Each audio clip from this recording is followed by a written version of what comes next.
Hello, my name is Karen Hazard. I'm one of the clinical educators for the Mass Sexual Assault Nurse Examiner, or SANE program.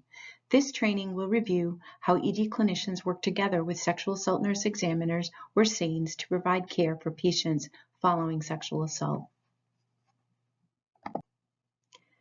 The Mass SANE program is operated by the Mass Department of Public Health and offers patient-centered medical forensic care for patients who have been sexually assaulted. DPH trains and certifies nurses to provide that care.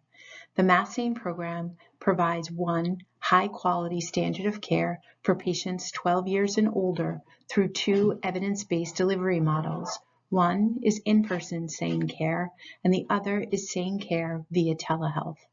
In both of these models, emergency facility clinicians partner with a certified Mass SANE to care for the patient. All individuals receiving SANE care have a nurse at the bedside with them, and a rape crisis advocate is also available to be present throughout the exam. Both methods of care provide experienced SANE to help care for patients reporting sexual assault. The SANE program is expanding by adding 22 sites over the next 2 years. Your hospital will receive in-person SANE care. So let's talk about how this collaboration works. SANEs will care for patients once medically cleared in the emergency department. SANE will also respond to the ICU or OR in certain circumstances.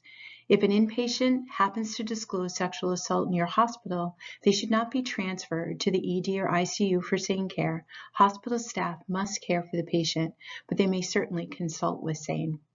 The Memorandum of Understanding, or the MOU agreement signed by your hospital in DPH, outlines that SANEs cannot respond to multiple inpatient units within your hospital. Your hospital should have an internal policy on how to care for these particular patients. In order for a SANE to respond in person and care for your patient, they must meet the following criteria as noted on the slide. The patient must be 12 years old or older. The patient must be able to consent and does consent. In other words, the ED staff should explain to patients what SANE services will provide, and the patient must consent to our exam.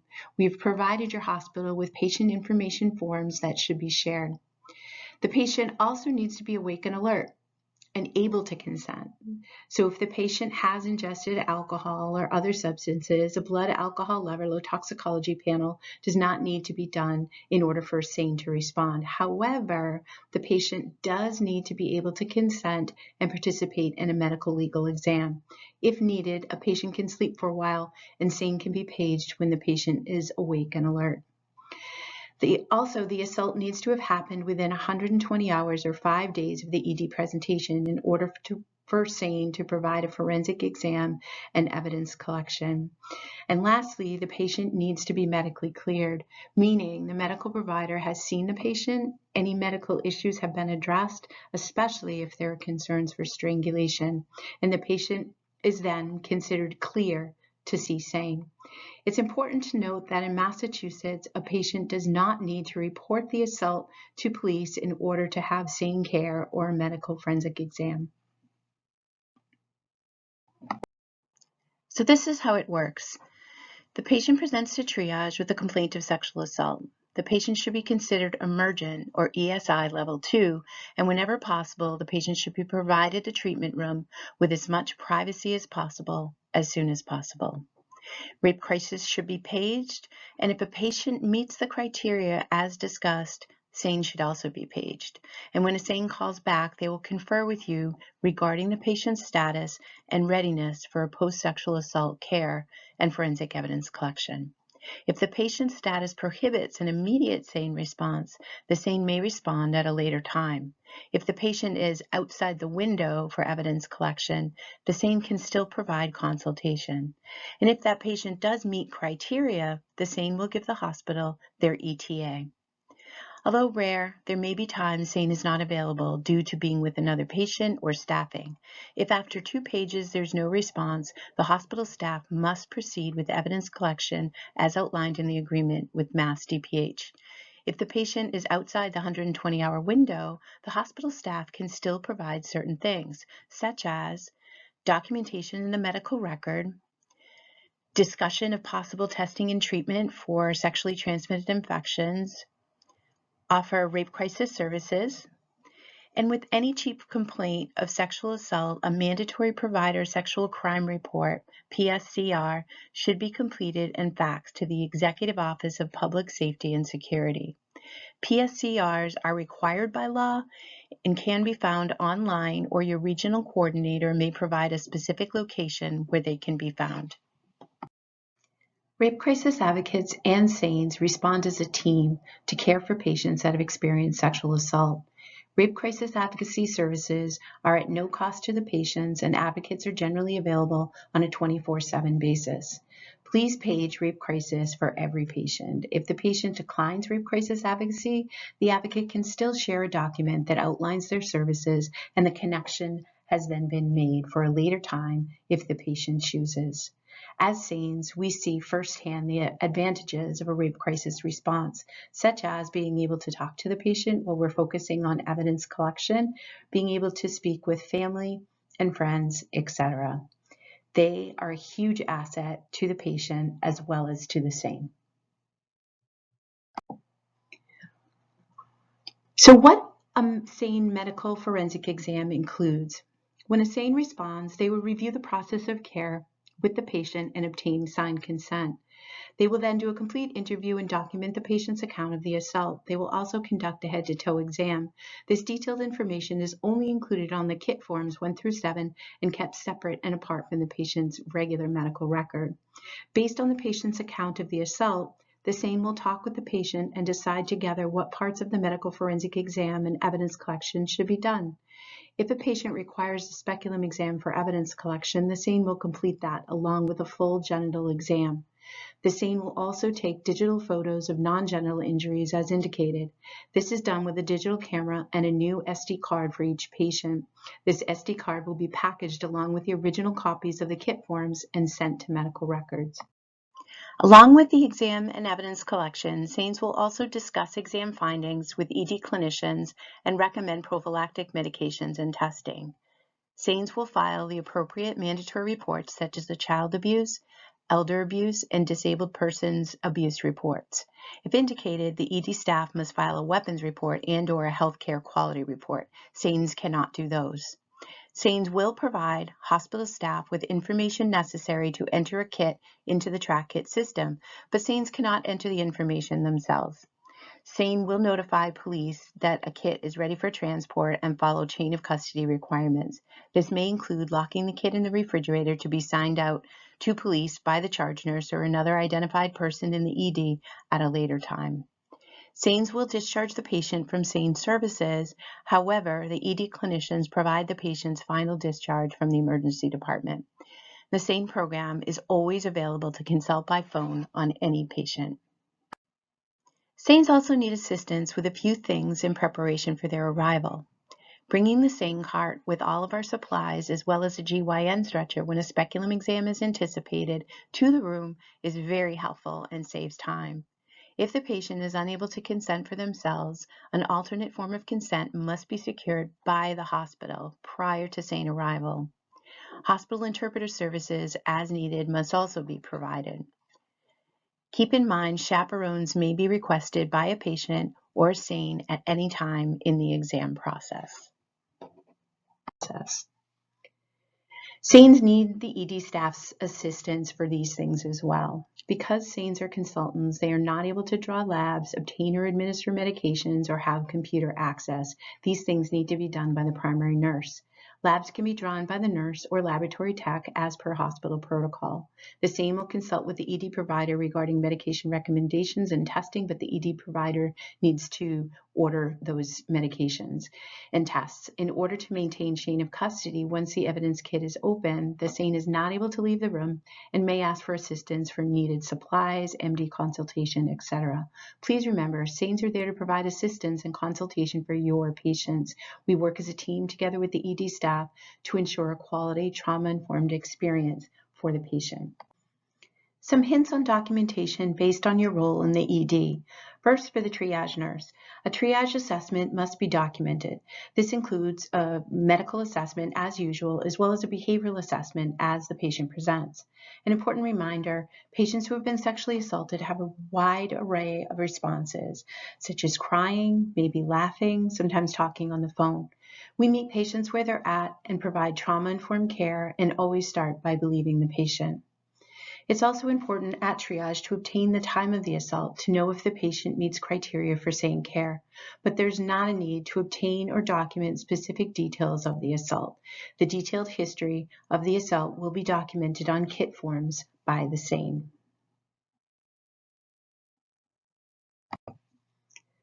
Primary nurse role.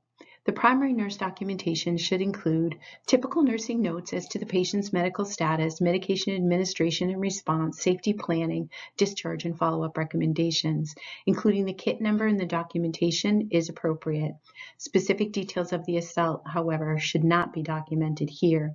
The name of the rape crisis advocate should never be written. However, it's fine to document the name of the SANE. As previously mentioned, the primary nurse or TAC will need to draw the labs, and the primary nurse will also need to administer any medications. Medical provider role. The medical provider should do a brief interview for medical clearance, assuring the patient is cleared to be seen by SANE and document that assessment. It is not necessary to document the details of the assault. Again, that will be done by SANE on the kit forms. A basic notation in regard to acts of penetration and patient's relationship to the assailant should be included to assist with risk assessment for HIV prophylaxis. The medical provider will also be asked to assist with an anogenital exam if there is bleeding of an unknown source, abdominal pain, and/or the patient is pregnant. If a SANE is not available, the medical provider will be asked to assist staff with speculum exam if indicated. SANEs can care for a pregnant patient, certainly, and complete a medical forensic exam and collect evidence. However, SANEs cannot do a speculum exam if that is needed for a pregnant patient. So SANEs will recommend medication based on CDC guidelines and conduct a risk assessment based on the details of the assault. This is the list, as you can see, of the testing recommended per CDC and based on patient risk.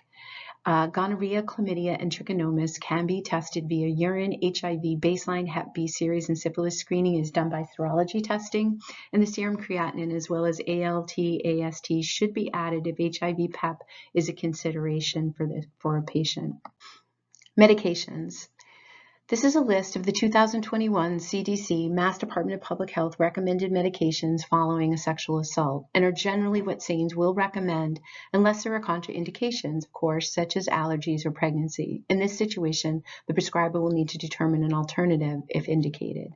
The meds are ceftriaxone 500 milligrams IM times 1, doxycycline 100 milligrams twice a day for 7 days, as well as metronidazole 500 milligrams PO twice a day for 7 days. If the patient does weigh 150 kilograms or more, ceftriaxone should be increased to 1 gram. SANEs will always recommend the prescriber orders an antiemetic of their choice prior to the medication administration. This HIV non-occupational post-exposure prophylaxis or NPEP treatment is what is noted in the CDC guidelines. Typically, Truvada plus either Acentris or Tivicay is prescribed. These may vary by hospital and ID service preferences.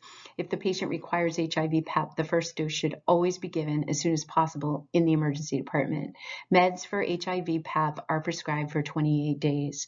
A starter pack of 5 to 7 days of HIV PEP must be available to dispense to the patient, and follow-up is important and should be done with their local ID services or their primary care doctor.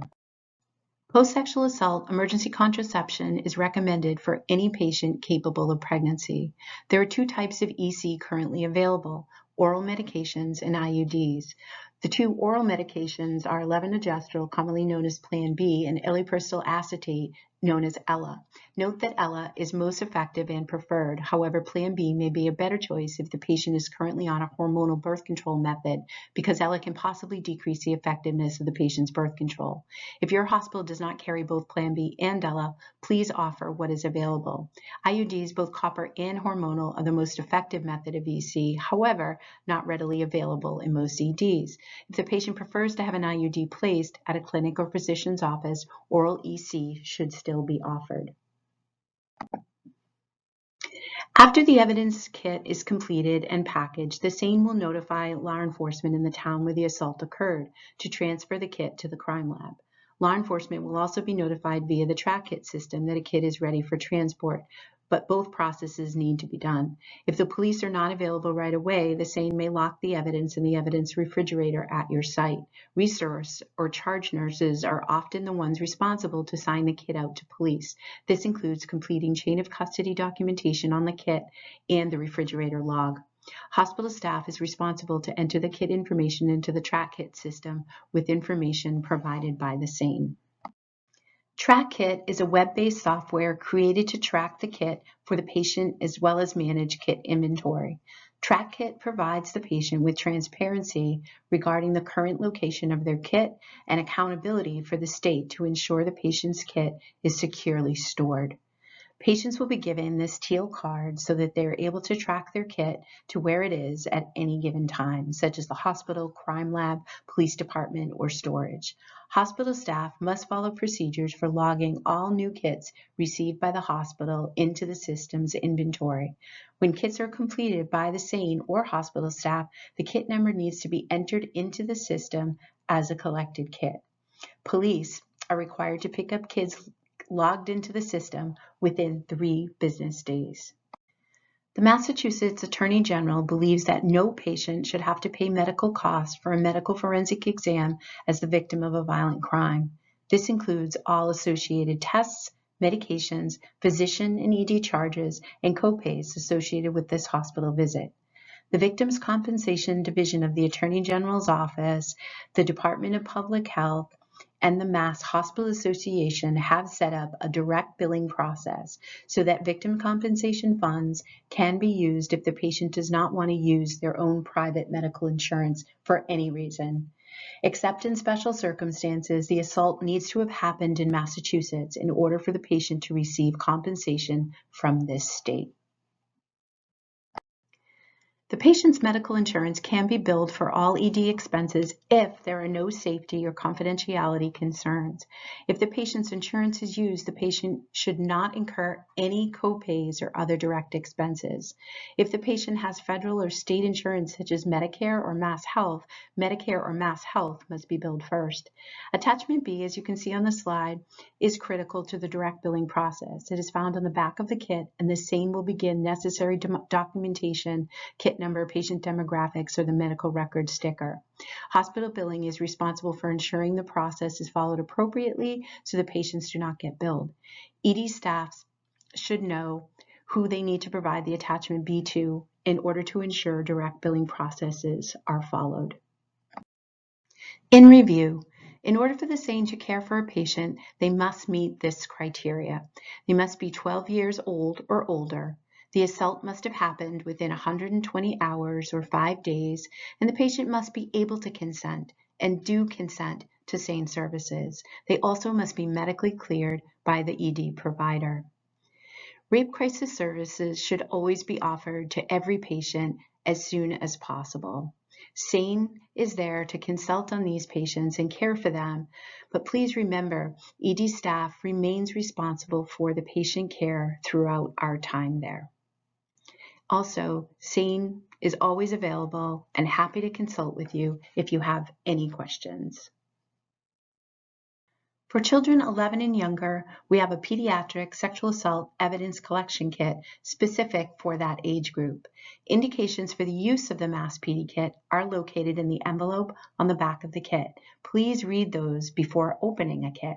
If the child, in fact, does meet indicators, the kit should be done in your emergency department. Do not transfer the child. It is likely you would be sending a child to a similar hospital situation for nurses or residents with the same training as you to complete the kit. Keeping the child in their community and collecting most probative evidence using the pediatric kit in a timely manner is best practice.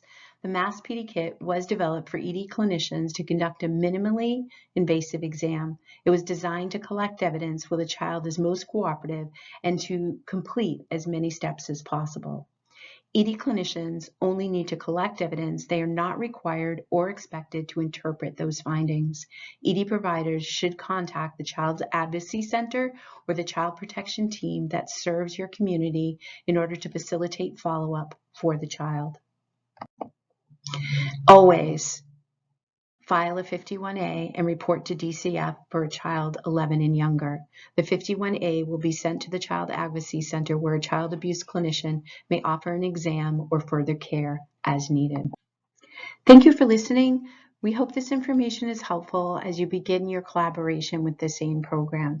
For more information or access to more extensive training, or if you may be interested yourself in becoming a SANE, you can contact our team at masssane@mass.gov or go to our website at www.mass.gov/mass sexual assault nurse examiner SANE program. Thank you so much.